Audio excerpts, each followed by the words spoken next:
नमस्कार, मैं बृहस्पति और आप देख रहे हैं बनारस ग्लोबल टाइम्स।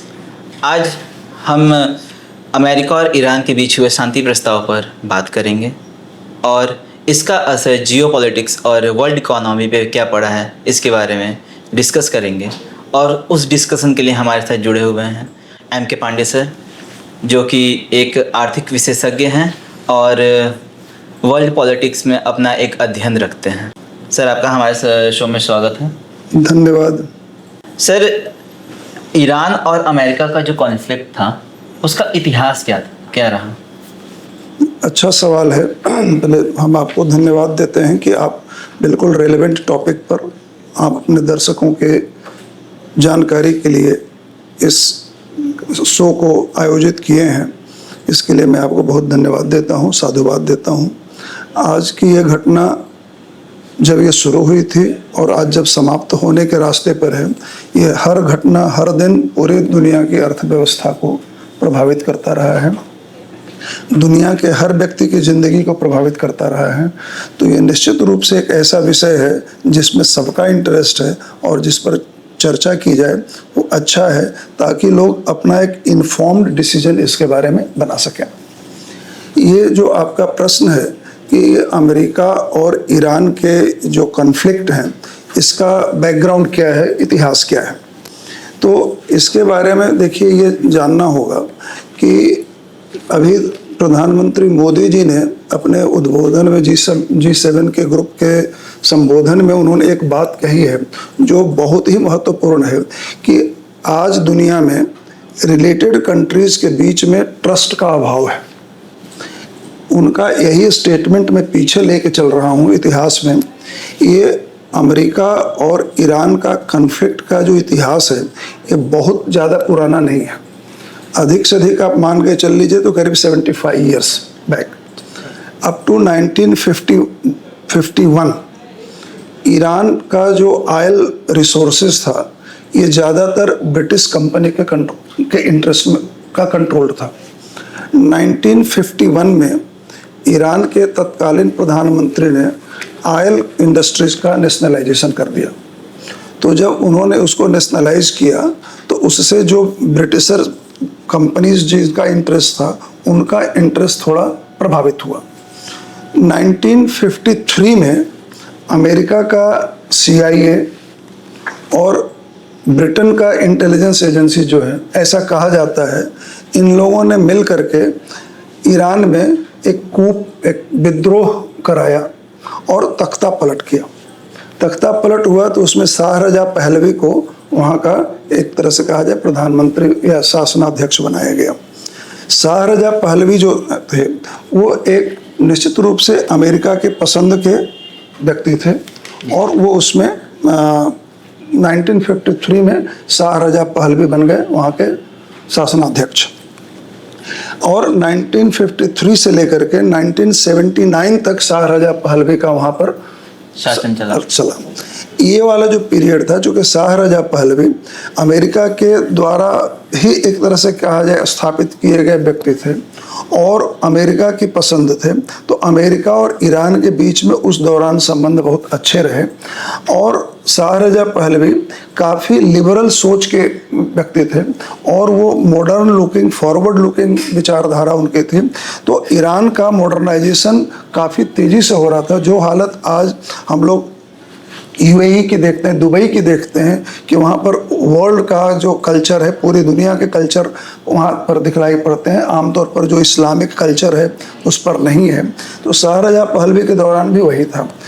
1979 में आकर के शाह रजा पहलवी के खिलाफ इस्लामिक क्रांति हुई। लोगों के मन में ये हुआ कि काफ़ी लिबरल हैं और इस्लामिक सोच से अलग जा रहे हैं। तो 1979 में शाह रजा पहलवी को हटा करके खामनेई, मतलब जो कट्टरपंथियों का शासन शुरू हुआ। अब कट्टरपंथियों का जब शासन शुरू हुआ तो वहाँ से अमेरिका और इनके बीच कन्फ्लिक्ट, मतलब वैचारिक कन्फ्लिक्ट शुरू हुआ। और बात यहीं पर रुकी नहीं।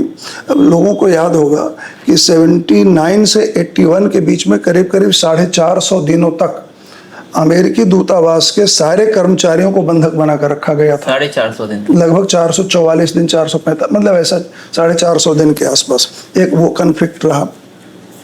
फिर जब मालूम हुआ कि ईरान और इराक के बीच में करीब 9-10 साल तक युद्ध चला था, उसमें अमेरिका, ये माना जाता था कि अमेरिका का इंक्लिनेशन टुवर्ड्स इराक था, तो अगेन ईरान को उससे असुविधा हुई। फिर एक बहुत मतलब दुखद घटना हुई थी 1988 में कि ईरान का एक एयरलाइंस जो मतलब सिविलियन एयरलाइंस जो था पब्लिक ट्रांसपोर्ट करने वाला, उसको अमेरिका वालों ने मार गिराया, जिसमें करीब करीब 300 सिविलियंस की मौत हो गई थी। 300 सिविलियंस की मौत हुई, तो इस पे कुछ तो ये उनके कन्फ्लिक्ट का चल रहा था। उसके बाद न्यूक्लियर डिस्प्यूट को लेकर के भी एक था, 2002 से 2015 के बीच में एक न्यूक्लियर पावर को लेकर के ईरान और अमेरिका के बीच में मतलब टसल चल रहा था। जैसे कोल्ड वॉर कह सकते हैं। कोल्ड वॉर कह सकते हैं। ईरान न्यूक्लियर पावर बनना चाह रहा था, अमेरिका उसको नहीं बनने देना चाह रहा था। 2015 में एक न्यूक्लियर डील भी हुआ, लेकिन 2018 में वो न्यूक्लियर डील फेल हो गया, ईरान उससे बैकआउट किया।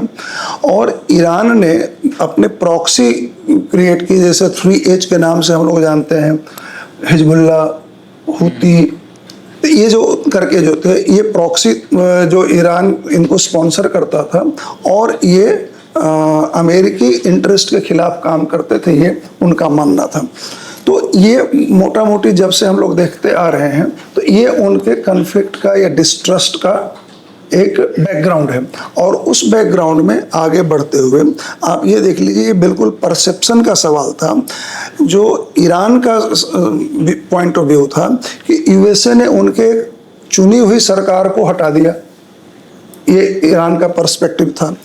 उसने शाह का जो रिजीम को अमेरिका ने सपोर्ट किया, ये उनको ईरान का पर्सपेक्टिव है कि हमारे इंटरेस्ट के खिलाफ था। और यूएसए ने जो उनके ऊपर मिलिट्री सैंक्शन, मिलिट्री एक्शन और इकोनॉमिक सैंक्शन लगा करके ईरान की अर्थव्यवस्था को कमज़ोर किया, ये उनका पर्सपेक्टिव था। यूएसए का पर्सपेक्टिव ये था कि ईरान का जो ईरान द्वारा जो स्पॉन्सर्ड जो रिबेलियंस हैं, जो ग्रुप हैं, वो अमेरिका के इंटरेस्ट के खिलाफ काम करते हैं। ईरान का जो न्यूक्लियर एम्बिशन है वो रीजनल पावर बैलेंस को खराब करेगा, मतलब अमेरिका के डोमिनेंस को थोड़ा कमज़ोर करेगा। और मिडिल ईस्ट में ईरान एक मजबूत पावर के रूप में डेवलप होगा, ये अमेरिकी इंटरेस्ट के खिलाफ था। तो ये जो परसेप्शन का कन्फ्लिक्ट था, वो कन्फ्लिक्ट का बैकग्राउंड है, जो जिसका एक तरह से कहा जाए बिगड़ा हुआ स्वरूप अभी वर्तमान में 28 फरवरी को अपने लोगों के सामने आया था। ये उसका बैकग्राउंड है मतलब इन ब्रीफ। सर, अगला सवाल जो हमारा है ये है कि वेस्ट एशिया में शांति स्थापित के लिए अमेरिका, ईरान और इजराइल के बीच में युद्ध विराम का मुख्य बात क्या था? देखिए, अभी एक ये MOU है, केवल अंडरस्टैंडिंग हो रहा है, MOU बना है, 14 पॉइंट इसमें है। 14 पॉइंट हैं। 14 पॉइंट हर अपना अपना सबका सिग्निफिकेंस है, लेकिन इसमें जो मेजर सिग्निफिकेंट पॉइंट ये है कि ईरान और अमेरिका, इन दोनों के बीच में किस मुद्दे पर जाकर के जो मेजर जो कन्फ्लिक्ट का मुद्दा था, वो कन्फ्लिक्ट मुद्दे पर क्या अंडरस्टैंडिंग डेवलप हो रही है। पहली बात, ईरान के ऊपर जो सैंक्शन लगे हुए थे जी, और ईरान के ऊपर काफ़ी सैंक्शन थे, उसके ईरान का ऑयल कोई इंपोर्ट नहीं कर पा रहा था। ईरान के बहुत सारे फॉरेन एसेट्स अमेरिका ने जब्त करके रखे थे, उस पर एम्बार्गो लगा रखा था। तो पहली बात यह है कि इन फेज्ड मैनर जब ये एग्रीमेंट हो जाएगा तो अमेरिका ईरान पर से अपने सैंक्शन को विड्रॉ करेगा, उस पर जो उसके जो फ्रोजन एसेट्स हैं उसको रिलीज करेगा। ईरान को जो इस युद्ध में जो इंफ्रास्ट्रक्चर का नुकसान हुआ है, उसके रिकंस्ट्रक्शन के लिए फंड, जो बहुत बड़ी रकम बोली जा रही, करीब $300 बिलियन की बात कही जा रही है, उतने का फंड उनको मुहैया कराएगा। बदले में ईरान अपना न्यूक्लियर बॉम्ब नहीं बनाएगा, अपने आप को न्यूक्लियर पावर नहीं बनाएगा। स्ट्रेट ऑफ हॉर्मुज से, जो स्ट्रेट ऑफ हॉर्मुज को वेपनाइज करके ईरान ने अपने फेवर में एक माहौल क्रिएट किया था कि उससे हम जहाज़ों को नहीं जाने देंगे, तो स्ट्रेट ऑफ हॉर्मुज को फ्री मतलब किया जाएगा, उसमें से जितने भी कार्गो हैं विदाउट एनी रेस्ट्रिक्शन, जैसे पहले युद्ध के पहले मूव करते थे वैसे मूव करेंगे। और ईरान अपना जो उसका जो न्यूक्लियर कैपेबिलिटी है उसको इंटरनेशनल एजेंसी के लिए मॉनिटरिंग के लिए ओपन रखेगा। और बाकी जो चीज़ें हैं उनके बीच में इससे ही रिलेटेड है। तो दो मुद्दे पर आमतौर पर ये MOU हो रहा है, एक ईरान पर लगे हुए सैंक्शन को हटाना, उस पर फर्दर कोई मिलिट्री एक्शन, मतलब एक दूसरे की टेरिटोरियल सॉवरेनिटी को ऑर्डर मतलब का सम्मान करेंगे, उस पर कोई military action provoking military action नहीं करेंगे, उस पर लगे उस व्यापारिक सैंक्शन को हटाएंगे, उसके एसेट को जो फ्रीज करके रखे हैं उसको रिलीज करेंगे, और रिकंस्ट्रक्शन फंड करीब $300 बिलियन की बात हो रही है। उसका सोर्स क्या होगा, कौन देगा, ये भी बाद में डिसाइड होगा, लेकिन उसको दिया जाएगा। बदले में ईरान स्ट्रेट ऑफ हॉर्मुज को ओपन करेगा और अपने द्वारा जो उसके द्वारा जो स्पॉन्सर्ड जो प्रॉक्सीज हैं उनको मतलब उनको सपोर्ट नहीं करेगा, और रीजनल जो अमेरिका के एलाइज हैं उनके ऊपर कोई मिलिट्री एक्शन ईरान की ओर से नहीं होगा, और बाकी चीज़ें धीरे धीरे उसमें मतलब जो स्टेट ऑफ हॉर्मुज है वो फ्री फॉर ऑल हो जाएगा। फ्री फॉर ऑल हो जाएगा, और ईरान अपना न्यूक्लियर बॉम्ब नहीं बनाएगा। ये इसके मेजर पॉइंट्स हैं। ओके सर, इस समझौते का आर्थिक महत्व क्या है, और इससे जुड़े जो देश हैं उन पे इसका क्या प्रभाव पड़ेगा? ये देखिए, जो कन्फ्लिक्ट था, ये मान के चलना है कि ट्रेड पूरे दुनिया के जियोपॉलिटिक्स कह लीजिए, मिलिट्री कर लीजिए, सबका एक आधार वही है, ट्रेड का ही है। ये जो रीजन मिडिल ईस्ट जो है दुनिया का, ये मिडिल ईस्ट एनर्जी के मामले में काफ़ी स्ट्रॉन्ग है, रिच है, और यहाँ से पूरी दुनिया को एनर्जी सप्लाई होते हैं। एनर्जी सप्लाई से मेरा मतलब पेट्रोलियम प्रोडक्ट से है। आज इसमें जिस दिन से युद्ध शुरू हुआ था उस दिन से ही, और स्ट्रेट ऑफ हॉर्मुज के में बंद होने के बाद से ही ये देखा गया कि जो क्रूड ऑयल का कॉस्ट अराउंड $60-70 प्रति बैरल था, वो बढ़ के करीब करीब 110 तक चला गया था, 110 से भी शायद ऊपर चला गया था, ऊपर ही था। तो आज जब ये नॉर्मलसी रिस्टोर हो जाएगी तो ये माना जा सकता है कि जो क्रूड ऑयल का जो कॉस्ट है वो अपने पुराने लेवल पर पहुंचे, और एनर्जी का कॉस्ट जो है वो पूरी दुनिया को प्रभावित करता है, पूरी दुनिया की अर्थव्यवस्था में उसका योगदान होता है, प्राइस कॉस्ट में, इन्फ्लेशन में, और तमाम चीज़ों में। तो जैसे ही ये नॉर्मलसी आएगी तो एनर्जी के मामले में दुनिया में जो एक अनिश्चयता है वो थोड़ी कम होगी, और इसके कम होने से पूरी जनता की, पूरी आबादी की जो लाइफ थोड़ी इजी होगी, क्योंकि उन पर महंगाई का खतरा कम होगा, इन्फ्लेशन का खतरा कम होगा, और एक सर्टेनिटी के माहौल में दुनिया जीने लगेगी। तो अनिश्चयता के दौर से बाहर आएगी, ऐसा हम लोग मोटा मोटी कह सकते हैं। ये आर्थिक, और जहाँ तक राजनीतिक की बात है, जियोपॉलिटिक्स की बात है, तो जब इस तरह के कन्फ्लिक्ट नहीं होंगे तो आमतौर पर जो एक देश दूसरे देश में जो अभी एक आज पूरे जो मिडिल ईस्ट में जो एक तनाव था, उस यदि मिडिल ईस्ट का तनाव कम होता है तो निश्चित रूप से वहाँ पर जो उनकी ट्रेडिशनल व्यापारिक गतिविधियाँ हैं, वहाँ पर जो टूरिज्म है और जो इंटरनेशनल कोऑपरेशन है, वो एक्सपोर्ट इंपोर्ट को लेकर के वो नॉर्मल सिक्योर आएगा। तो जियोपॉलिटिक्स में भी एक स्थायित्व और शांति आएगी, और अर्थव्यवस्था में जो दुनिया पूरी तरह से एक अनिश्चय के माहौल में चल रहा था, महंगाई का एक जो भय व्याप्त था, उस पर निश्चित रूप से थोड़ा लगाम लगेगा। सर, आप जियोपॉलिटिक्स की बात कर रहे थे, तो हमारा अगला सवाल भी यही था कि जियोपॉलिटिक्स पर जो ये शांति प्रस्ताव हुआ है, साइन हुआ है, इसका क्या असर होगा, हमें क्या देखने को मिलेगा? कुछ एक ब्रीफ समरी थोड़ा सा। देखिए, जो पूरी तरह जहाँ तक शांति का सवाल है, वो तो आज की तारीख में ऐसा लग रहा है कि दुनिया में एक कल्पना की बात रह गई है। आज लोग, हर देश का एक अपना अपना कन्फ्लिक्टिंग इंटरेस्ट है। ये एक मिडिल ईस्ट की बात है, अभी दुनिया के दूसरे क्षेत्र में भी कोई ना कोई, जैसे चाइना का ताइवान जी है, हाँ अभी वेनेजुएला अमेरिका का हम लोगों ने घटना देख लिया है। हाँ मिडिल ईस्ट में भी यदि आप देखते हैं तो एक तरह से कहा जाए मिडिल ईस्ट के सारे देशों ने अपनी सिक्योरिटी की आउटसोर्सिंग कर दी थी अमेरिका के जिम्मे। अमेरिका सबकी सिक्योरिटी का जिम्मा ले, एक तरह से जिम्मेदार बना हुआ था। अब यहाँ पर यदि देखा जाए, ये बिल्कुल यदि शांति हो जाती है तो निश्चित रूप से उसका जो प्रभाव इस क्षेत्र पर पड़ेगा। अब ये शांति, अभी तो एमओयू हुआ है, इस एमओयू को पूर्णतः कार्य रूप में बदलने के बाद इसको एग्जीक्यूट करने वाली जहाँ तक जो बात आती है, वो एग्जीक्यूशन के लेवल तक पहुँचने में अभी संभावित हर्डल्स हैं, क्योंकि इस पूरे डील का, इस पूरे घटनाक्रम का एक इम्पॉर्टेंट प्लेयर इजराइल भी है, जो कि ऐसी खबरें आ रही हैं कि इजराइल इस समझौते से बहुत ज़्यादा खुश नहीं है। तो ये सब समझौता कितना स्थायी होगा और किस हद तक ये कार्य रूप में शामिल होगा, ये उस पर निर्भर करता है। लेकिन पूरी दुनिया की जियोपॉलिटिक्स इसकी वजह से एकदम शांत हो जाएगी, ऐसी कल्पना करना थोड़ा सा ज़्यादा उम्मीद करने जैसा होगा। सर, भारत का नाम भी इस पूरे युद्ध के दौरान बहुत बार सामने आया। सर, इस शांति प्रस्ताव का भारत की इकोनॉमी पे क्या असर है? भारत अपने ऊर्जा आवश्यकताओं का करीब 85% इम्पोर्ट करता है। 85%? यस, मतलब ऊर्जा आवश्यकताओं से मेरा मतलब तेल और नेचुरल गैस का जो है, क्रूड का, पेट्रोलियम प्रोडक्ट्स हम लोग इन जनरल कह लें।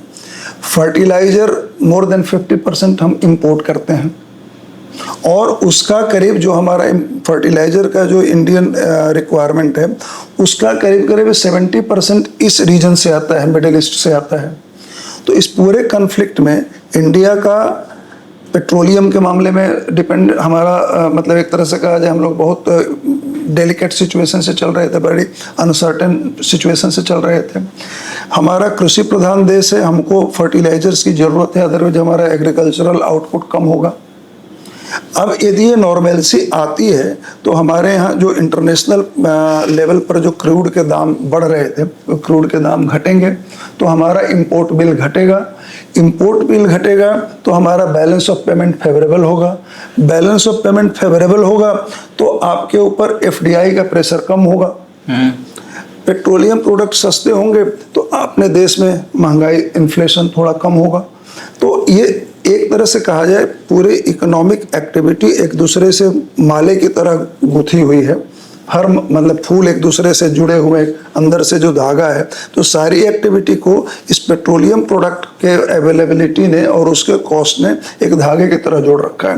यदि ये धागा है तो सभी हैं, यदि इसमें कहीं भी डिसरप्शन है तो तमाम हमारी जो आर्थिक गतिविधियां हैं वो इससे दुष्प्रभावित होती हैं। और भारत खास करके, ये हमारे बगल से पेट्रोलियम प्रोडक्ट आते थे तो पेट्रोलियम को ट्रांसपोर्टेशन का कॉस्ट भी कम होता था। यदि हम दूर अमेरिका से या किसी और दूसरे कंट्री से, दूसरे सोर्सेज से यदि पेट्रोलियम को प्रोक्योर करते हैं तो वो महंगा पड़ेगा, क्योंकि उसका ट्रांसपोर्टेशन कॉस्ट हमारे पास ज़्यादा होगा। ट्रेडिशनली इस इलाके से अपने यहाँ पेट्रोलियम का इंपोर्ट होता रहा था, तो हमारे जो रिफाइनर्स हैं उनका इक्विपमेंट इन ऑयल को रिफाइन करने के लिए इक्विप्ड है। यही बीच में चर्चा आई थी कि यदि वेनेजुएला का तेल भारत में आता है तो हमारे रिफाइनर्स उस तेल को रिफाइन नहीं कर सकेंगे without upgrading their equipments, facilities को। तो उसमें अगेन प्रॉब्लम, एक तो ट्रांसपोर्टेशन कॉस्ट ज़्यादा होगा, फिर हमारे रिफाइनर्स को अपग्रेड करना पड़ेगा, अगेन कॉस्ट इन्वॉल्व होगा।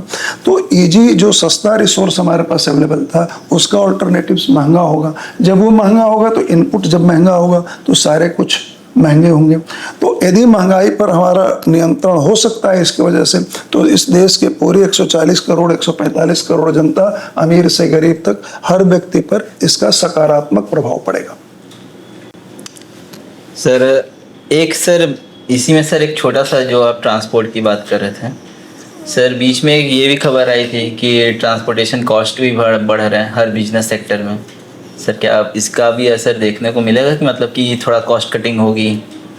देखिए, आपके बात जहाँ तक यदि मैं समझ पा रहा हूँ, आपका सवाल इंगित कर रहा है कि क्या डोमेस्टिक पेट्रोलियम प्रोडक्ट के दाम घटेंगे क्या? जी।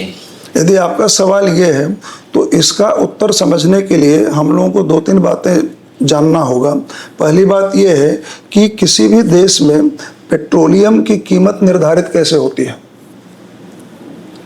जैसे इंटरनेशनल क्रूड आज जिस भी रेट पर हो वो हर देश को उसी रेट पर मिलता है, लेकिन अलग अलग देशों में पेट्रोलियम के दाम निर्धारित करने के फॉर्मूला अलग हैं।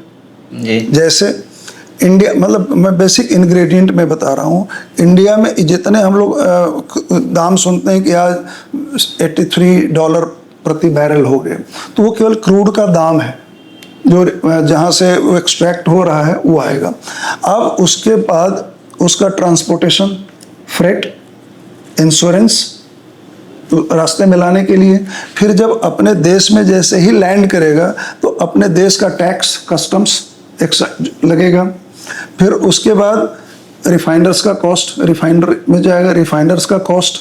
फिर रिफाइनर्स के कॉस्ट होने के बाद, चूँकि अब हम अपने देश की यदि बात करें, अलग अलग देशों में अलग अलग होगा।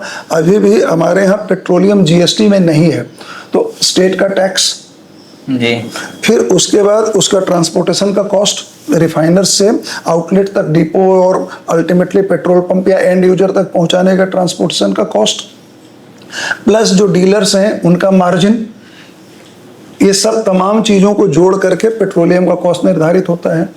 पेट्रोलियम हर देश में एक इतना सेंसिटिव है कि इसका प्राइस का निर्धारण केवल आर्थिक पैरामीटर से नहीं होता है, इसका निर्धारण में पॉलिटिकल कंसिडरेशन भी होता है। चूँकि ये इतना सेंसिटिव है कि यदि इसके दाम को हम, मतलब इन नटसल में यदि कहना चाहूँ विदाउट एनी एम्बिग्विटी, तो अपने देश में जिस समय पेट्रोलियम का, क्रूड ऑयल का दाम $100 प्रति बैरल पहुंचा था और डॉलर करीब 95 रुपीज़ के ऊपर चल रहा था, और हम लोग अपने देश में करीब करीब 100 रुपये प्रति लीटर के हिसाब से पेट्रोल खरीद रहे थे।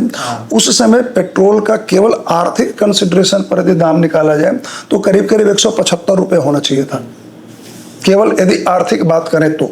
आप कन्वर्ट कर लीजिए कि एक बैरल में कितना लीटर आएगा और उसको इंडियन INR में कन्वर्ट कर लीजिए। फिर उसके बाद एक्साइज जोड़ लीजिए, सेंट्रल गवर्नमेंट का GST जोड़ लीजिए, स्टेट का GST जोड़ लीजिए, रिफाइनर्स का कॉस्ट जोड़ लीजिए, ट्रांसपोर्टेशन का कॉस्ट जोड़ लीजिए, डीलर का मार्जिन जोड़ लीजिए, तो आपका पेट्रोल मिनिमम, मतलब 150 रुपीज़ से ज़्यादा तो होना ही चाहिए था। फिर भी हम लोग 100 रुपये में खरीद रहे थे, 100 रुपये के आसपास खरीद रहे थे। इसका मतलब ये था कि सरकार अभी भी उसको सब्सिडी दे रही थी।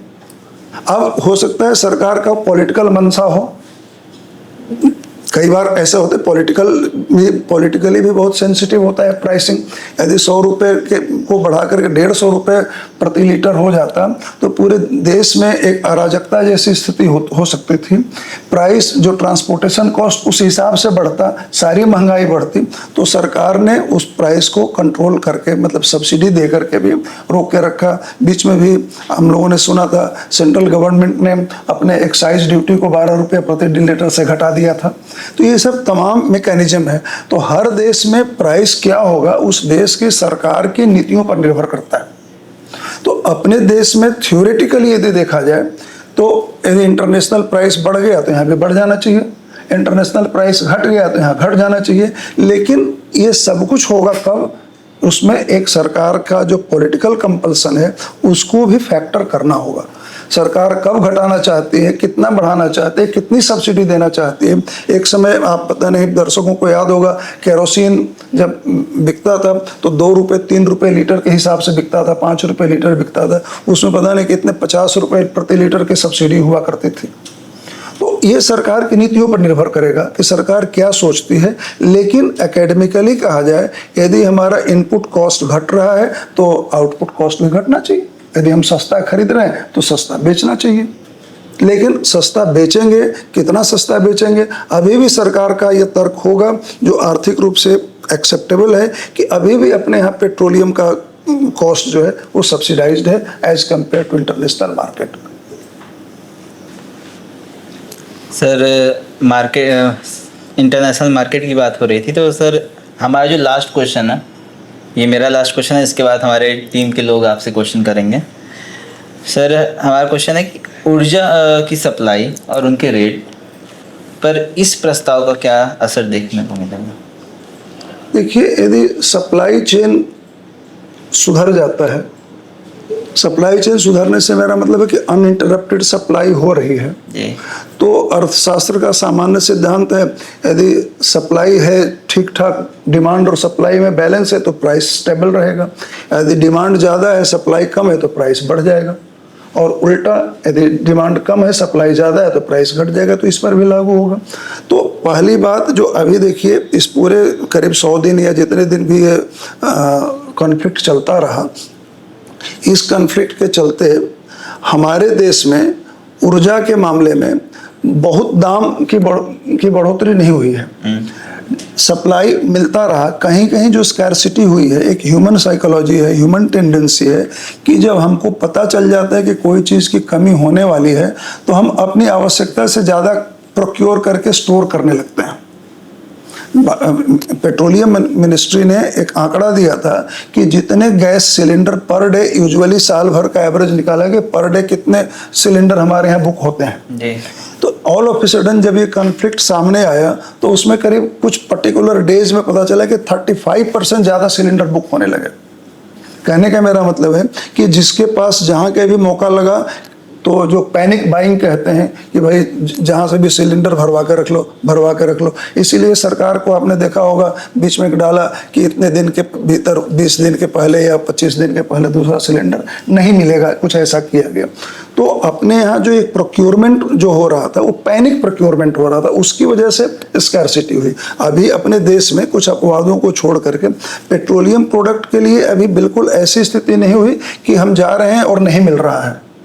कुछ अपवाद हुए होंगे कुछ क्षेत्र में जहाँ पर सप्लाई चेन थोड़ा देर से पहुँचा होगा, लेकिन मिलता रहा, गैस भी मिलता रहा, पेट्रोल भी मिलता रहा, डीजल भी मिलता रहा। तो ये निर्भर करता है कि हमारे जो एंड यूजर हैं वो कैसे बिहेव करते हैं। स्कैरसिटी उस लेवल तक नहीं है। सरकार ने भी अनाउंस किया था कि हम अपना बफर रखे हैं। अभी हमारे प्रधानमंत्री ने एक स्ट्रेटेजिक स्टोरेज का भी किया है कि हम अपने यहाँ स्टोरेज कैपेसिटी बढ़ाएंगे। जो स्ट्रेटेजिक स्टोरेज का मतलब कि हमारे यहाँ रहेगा, वो बेचने के लिए वो जैसे उसका आप ये समझ लीजिए कि हम जो प्रोड्यूसिंग कंट्री है वो अपना गोदाम हमारे यहाँ बना रहा है, वो गोदाम से वो भी बेचेगा, लेकिन हमको ज़रूरत हुई तो पहले हमको देगा। तो इस तरह से सरकार अपने स्ट्रेटेजिक रिसोर्सेज को भी बढ़ा रही है और उसकी कहीं कोई कमी नहीं है। और अब इसके हो जाने से बिल्कुल जो स्टेबिलिटी आ जाएगी, एक सेंस ऑफ कंफर्ट आ जाएगा, तो लोगों में पैनिक बाइंग नहीं रहेगी, तो स्थिति निश्चित रूप से कंफर्टेबल रहेगा। जैसे हम लोग भी सोशल मीडिया यूज़ करते हैं और हम लोग देखें कई सारे वीडियोज़ हैं कि लोग बड़ा बड़ा टंकी लेके पहुँच गए, ड्राम लेके पहुँच गए। ये पैनिक बाइंग था। अब उसकी ज़रूरत नहीं पड़ेगी। हमको मालूम है कि जब हम जाएंगे तो हमको पेट्रोल मिल जाएगा। तो बहुत से जो लोग नए जनरेशन के जेनजी वालों को देखते हैं, 50 रुपए का पेट्रोल डाल दीजिए गाड़ी में, 100 रुपए के डाल, जिसके आज भर के दिन भर में मान ले 100 रुपए के पेट्रोल की जरूरत, 100 ही रुपए का भराएगा, अगले दिन फिर 100 रुपए का भराएगा। अन्यथा अनसर्टेनिटी हो तो भैया उधार लेके इसे टंकी फुल कर दो। जिसकी जरूरत थी 100 रुपए की वो खरीद रहा है 500 रुपए की। ट्रेडिशनली वो 100 रुपए का खरीदता था रोज, अब वो खरीदने आज पहुंच गया 500 रुपए की। तो उसकी तो 5 गुना डिमांड उसने आज अपनी बढ़ा दी ना। तो ये पैनिक बाइंग था, कोई इलीगल नहीं था, ये ह्यूमन साइकोलॉजी का हिस्सा था। लेकिन जब सर्टेनिटी है कि हम जब जाएंगे तब हमको मिल जाएगा, तो हम अननेसेसरी प्रोक्योर स्टोरेज नहीं करेंगे, तो स्थिति निश्चित रूप से कंफर्टेबल रहेगी। सर, अब हमारी टीम आपके साथ क्वेश्चंस करेगी। मैं अमित श्रीवास्तव, बनारस ग्लोबल टाइम मंच से। आज मेरा सवाल सर आपसे यह है कि यदि हम क्षेत्रीय और ग्लोबल असर की बात करें तो इस युद्ध से रूस, यूक्रेन, चीन, ताइवान के तनाव पर क्या असर पड़ेगा? क्या हम भविष्य में तीसरे युद्ध की आशंकाओं को नज़रअंदाज कर सकते हैं? देखिए, आपका प्रश्न ऐसे देखा जाए तो डायरेक्टली इस कन्फ्लिक्ट से जुड़ा हुआ ना भी हो, लेकिन इन जनरल कन्फ्लिक्ट से तो जुड़ा हुआ है। ये करीब इतने दिन के युद्ध के बाद, रिगरस मिलिट्री एक्शन के बाद अभी भी ये माना जा रहा है कि इसका जो समाधान हो रहा है, जो MOU बना है, ये एक डिप्लोमेटिक समाधान है। अर्थात एक बात तो ये निकल के आई कि आज की तारीख में दुनिया के किसी भी कन्फ्लिक्ट का समाधान मिलिट्री से हो जरूरी नहीं है, डिप्लोमेसी से भी समाधान ढूंढा जा सकता है। तो एक उदाहरण है जहां मिलिट्री इन्वॉल्वमेंट होता है तो चाहे कोई पार्टी मजबूत है, कैपेबल है, जीतता कोई नहीं है, हारता कोई नहीं है, किसी का नुकसान कम होता है, किसी का नुकसान ज़्यादा होता है। लेकिन ये एक बहुत बड़ा दृष्टांत प्रस्तुत कर रहा है कि मिलिट्री की ज़रूरत नहीं है किसी भी डिस्प्यूट को ख़त्म करने के लिए। हम चाहें तो डिप्लोमेटिकली, कूटनीति से भी उसका समाधान ढूंढ सकते हैं। तो 4 साल के युद्ध के बाद जैसे यूक्रेन और रसिया का युद्ध खत्म नहीं हो रहा है, तो एक ये मार्ग प्रशस्त कर सकता है कि भाई डिप्लोमेसी का सहारा लो। आज ताइवान और चीन का जो कन्फ्लिक्ट है उसमें भी डिप्लोमेसी का सहारा लिया जा सकता है। उसके लिए एक पथ प्रदर्शक का काम यह समझौता जरूर कर सकता है। सर गुड इवनिंग, मेरा नाम है हर्ष। और सर, क्या इस युद्ध के दौरान बार बार पाकिस्तान के मध्यस्थता की चर्चा सामने आती रही है? क्या वास्तव में इस पूरे घटनाक्रम में पाकिस्तान की कोई प्रत्यक्ष या अप्रत्यक्ष भूमिका रही है? साथ ही भारत ने इस तरह की मध्यस्थता या कूटनीति पहल में सक्रिय रूप से हिस्सा क्यों नहीं लिया? आपका बहुत अच्छा सवाल है। आपके प्रश्न के दूसरे हिस्से का जवाब देना शायद सरल है या कठिन है, दोनों बात कर सकते हैं। भारत ने ऐसी मध्यस्थता की भूमिका क्यों नहीं निभाई, ये उत्तर दे पाना शायद हम लोगों के लेवल पर उतना संभव ना हो पाए। लेकिन ये तो सच है कि पाकिस्तान ने इसमें मध्यस्थता निभाने की भरपूर भूमिका की थी। वहाँ के सेना प्रमुख और प्रधानमंत्री दोनों ने अमेरिका की भी यात्रा की, ईरान से भी अपने संबंधों को निभाए, मतलब को इनकैश किया, और दोनों देश के प्रतिनिधियों को अपने देश में बुलाया भी। ये अलग सी बात है कि वहाँ पर जाकर के कोई अंडरस्टैंडिंग डेवलप नहीं हो पाई, लेकिन पाकिस्तान के प्रयास को तो कोई नज़रअंदाज नहीं कर सकता है। तो ये सच है, भले हमारा पाकिस्तान राइवल हो, हर मामले में राइवल हो, लेकिन अच्छी बात को अप्रिसिएट करना होगा कि पाकिस्तान ने कम से कम इस मामले में एक इनिशिएटिव तो लिया, और आज भी हो सकता है उस इनिशिएटिव के बैकग्राउंड पर ही ये समझौता MOU जो भी हुआ है इस स्वरूप में आ सका। तो पाकिस्तान की भूमिका को हम लोग इग्नोर नहीं कर सकते हैं और मानना होगा कि पाकिस्तान ने इसमें सकारात्मक भूमिका निभाने की कोशिश जरूर की है। सर गुड इवनिंग, मेरा नाम आदर्श है और मेरे पास 3 सवाल हैं आपके लिए। पहला सवाल है, एक ऐसी न्यूज़ भी आई थी समझौते के टाइम, जब समझौते की बातचीत हो रही थी, तो प्रेसिडेंट जो ट्रम्प हैं वो नेतन्याहू को शायद फटकार लगाए थे, ऐसा कुछ। और इस बात में कितनी सच्चाई हो सकती है कि समझौता के लिए ट्रम्प नेतन्याहू को फटकार लगा सकते हैं, ऐसा कुछ हो सकता है कभी? देखिए, ऐसा है, समझौते में चाहे कोई कितना भी बड़ा देश हो, शक्तिशाली देश हो, सबकी अपनी एक इंडिविजुअल सोवरेन पॉलिसी होती है। हर कंट्री अपने देश की सोवरेनिटी की, इंटीग्रिटी की, प्रिंसिपल की रक्षा करने के लिए कमिटेड है। ये सच है कि पूरे मिडिल ईस्ट में अमेरिका का सबसे बड़ा रिलायबल दोस्त इजराइल है, एंड वाइस वर्सा। लेकिन यहाँ पर दोनों का इंटरेस्ट अलग अलग हो सकता है।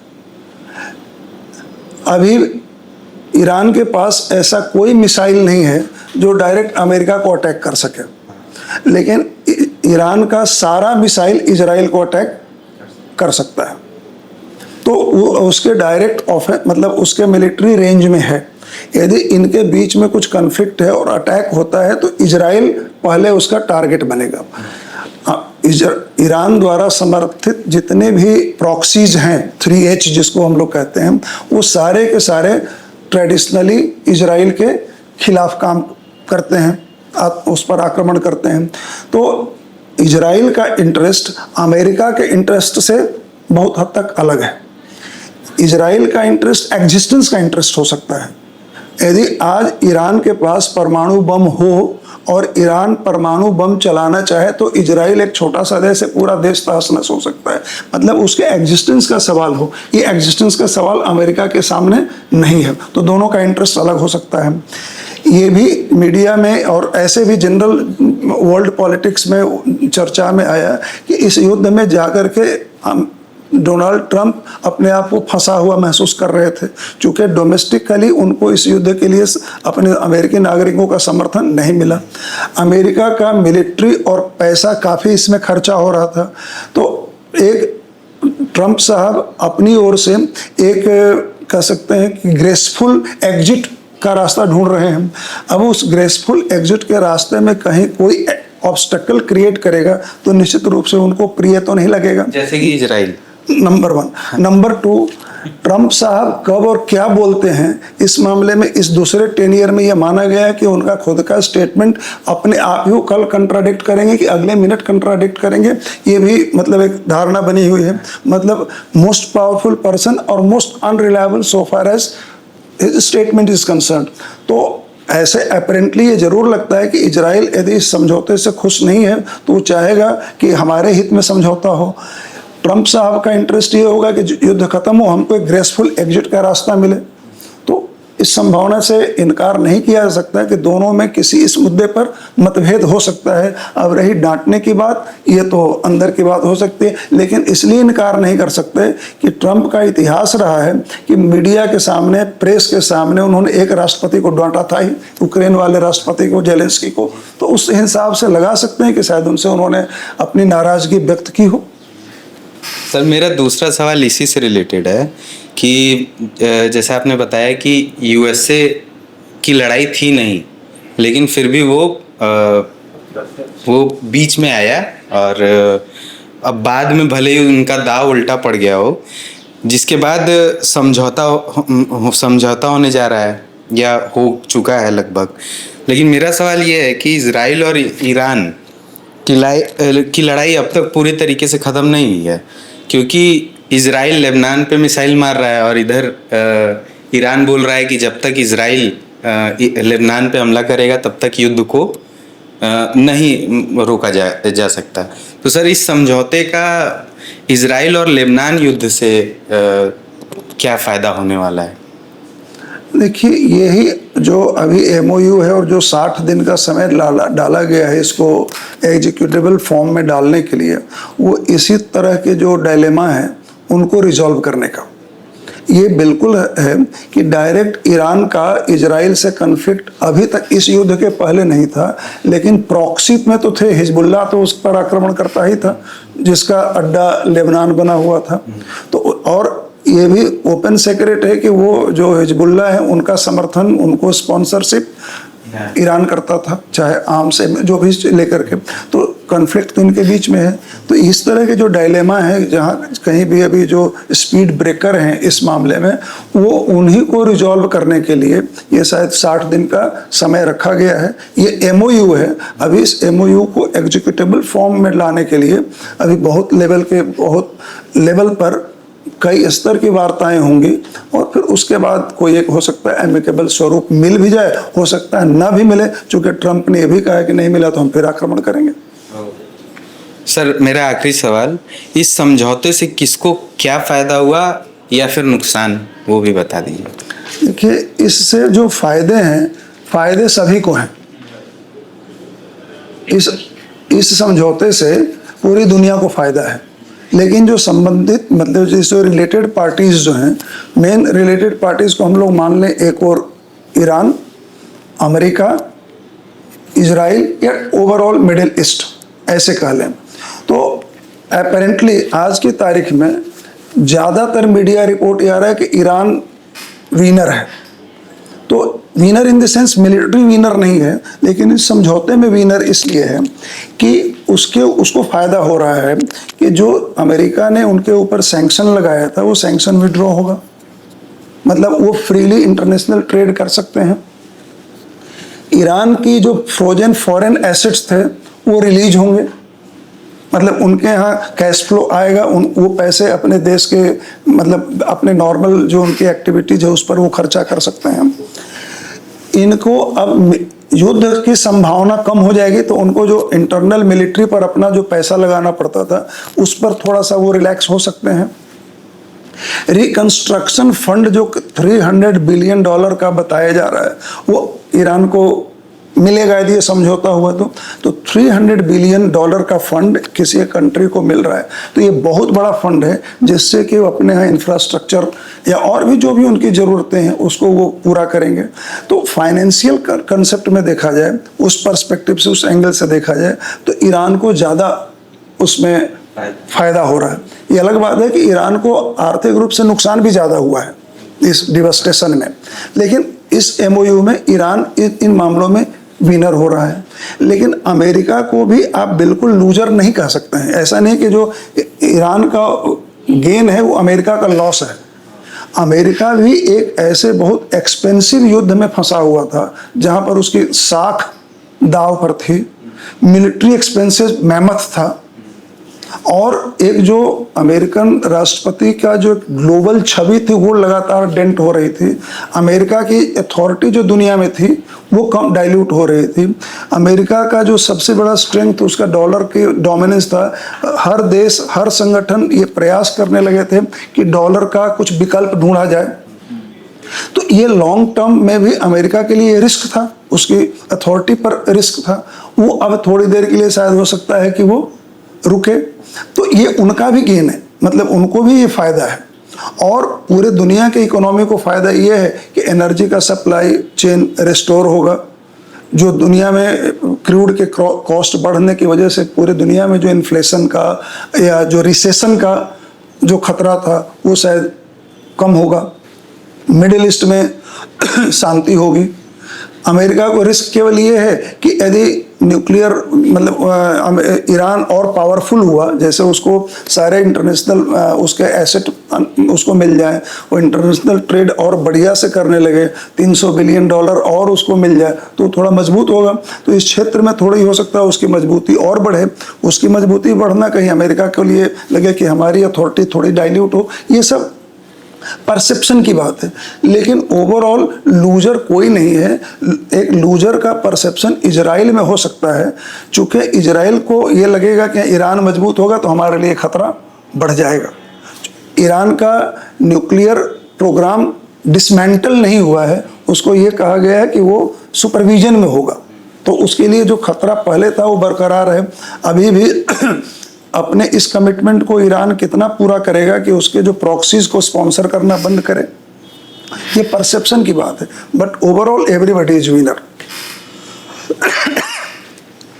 सर, आज के शो का आखिरी सवाल हमारा है। 47 वर्षों की कटुता और 107 दिनों तक चले संघर्ष के बाद इस युद्ध विराम की स्थिति जो पैदा हुई, तो हम उस युद्ध विराम की स्थिति को इस्लामाबाद समझौता का नाम क्यों हमने दिया? देखिए, ये तो सच है कि इस कटुता में भी, इस युद्ध में पहला एक्टिव इनिशिएटिव जिसको कहते हैं, चाहता हर कोई था कि युद्ध न हो, शांति बहाल हो। दुनिया के किसी भी देश के प्रधानमंत्री एवं आम नागरिक से भी पूछा जाए तो यही कहेगा कि शांति बहाल हो, युद्ध न हो। लेकिन आगे बढ़ कर के कुछ उसमें इनिशिएटिव लेने का काम तो पाकिस्तान ने किया जरूर। इन्होंने 2-3 यात्राएं अमेरिका की, ईरान की भी की, और एक बार दोनों देशों के नेताओं को इस्लामाबाद में इकट्ठा भी किया, मतलब इनडायरेक्ट वार्ता भी हुई। दोनों देशों के प्रतिनिधि आमने सामने भले न बैठे हों, लेकिन वार्ता भी मैसेंजर के थ्रू ही हुई। तो इस्लामाबाद मतलब पाकिस्तान ने प्रयास तो जरूर किया, और हो सकता है उसी के आधार पर आगे ये बात बढ़ी हो। तो इस्लामाबाद अकॉर्ड कहना, भाई पाकिस्तान के प्रयास को एक रिकॉग्नाइज तो करना ही होगा ग्लोबल लेवल पर। भाई उसने किया तो है ही, सफलता मिली न मिली बाद की बात है, लेकिन उन्होंने किया। तो इस्लामाबाद कहना कोई मतलब इसमें हमको लगता है कोई अतिशयोक्ति नहीं है, क्योंकि उन्होंने मतलब विजिबल प्रयास उनका था और पहला उनका प्रयास था। सर, आज हमसे जुड़ने के लिए आपका बहुत बहुत धन्यवाद।